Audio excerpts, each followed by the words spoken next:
evening had settled into a tranquil stillness, the moon casting its gentle glow over the quiet neighborhood. Jim sat by the window, idly flipping through the channels, when a faint scratching sound interrupted the peaceful ambiance. Curiosity piqued. He peered outside into the darkness, his eyes drawn to the shadowy figures moving in his yard. At first, he thought it was a trick of the night, a figment of his imagination.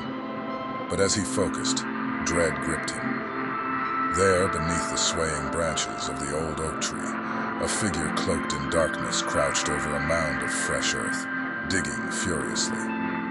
A sense of foreboding crawled up Jim's spine as he recognized the spot. It was where he had buried his beloved dog, Max, just 2 days ago. Terror rooted him to the spot as he watched the unearthly scene unfold. The figure, its silhouette contorted and elongated, moved with an otherworldly grace. Its gnarled hands clawed at the soil with an unnatural strength, emitting guttural chants that sent shivers down Jim's spine. And then, a moment that defied all reason. Max's lifeless body emerged from the disturbed earth. Panic surged through Jim as he watched, frozen, unable to comprehend the horror before him. The dog, once loyal and familiar, rose on unsteady legs, its eyes now aglow with a malevolent red hue that pierced the darkness. Reality blurred as Jim stumbled backward, his heart pounding in his chest.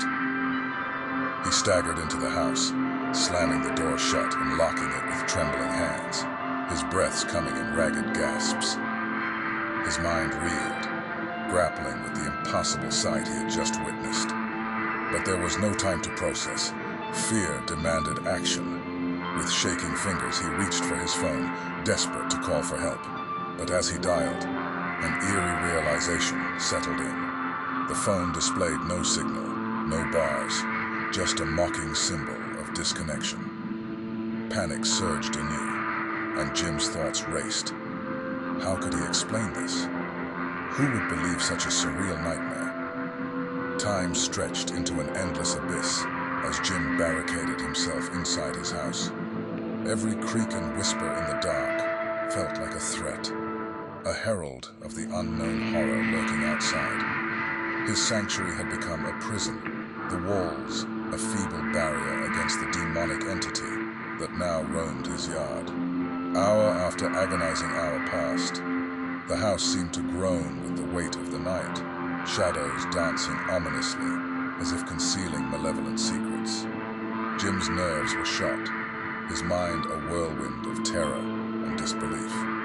He clutched a kitchen knife, his only defense against the inexplicable threat. The night wore on, each moment stretching into an eternity. The house, once a haven, felt like a tomb. Outside, the presence of the demonic entity lingered, its unholy aura permeating the air, suffocating Jim's senses.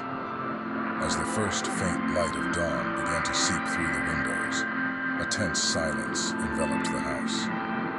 Jim's breath caught in his throat as he cautiously ventured toward the window. The yard lay eerily still, no trace of the unearthly figure or the animated, malevolent version of Max.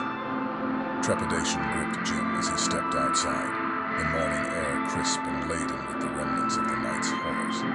The familiar landscape now held an air of unease, and Jim's heart raced with trepidation.